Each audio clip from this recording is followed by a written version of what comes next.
Jeshi la Wananchi wa Tanzania linalohudumu Jamhuri ya Kidemokrasia ya Kongo limepongezwa na wananchi wa Kongo kutokana na vile ambavyo wamekuwa wakitenda kazi zao kwa weledi, lakini pia wakiacha alama kwa wananchi.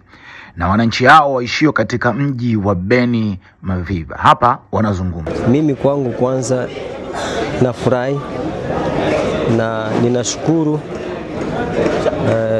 waongozi makamanda sio wametusaidia vizuri sana.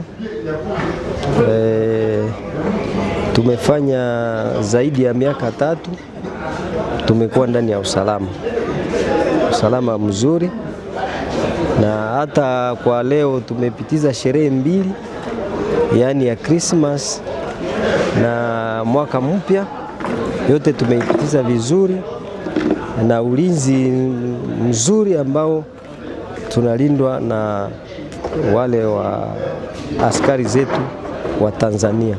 Kwa majina naitwa Kasoki Vaitsora Nadine.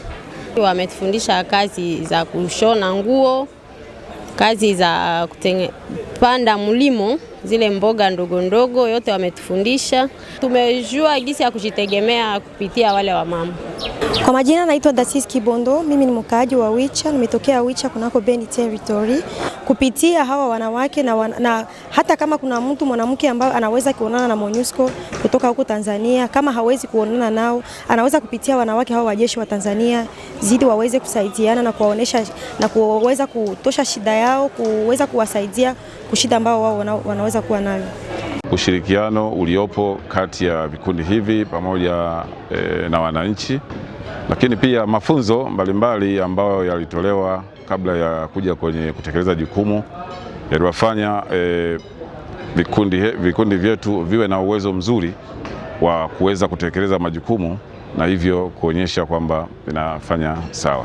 Wito wangu kwa wananchi wa Kongo, hasa maeneo ambayo vikundi vyetu vinafanya shughuli za operesheni, ni kutoa ushirikiano kwa vikundi vya MONUSCO, ikiwemo vikundi ambavyo viko chini ya Tanzbat na vikundi vingine pamoja na vile vya serikali, ili kwa pamoja tuweze kurejesha amani na kusaidiana.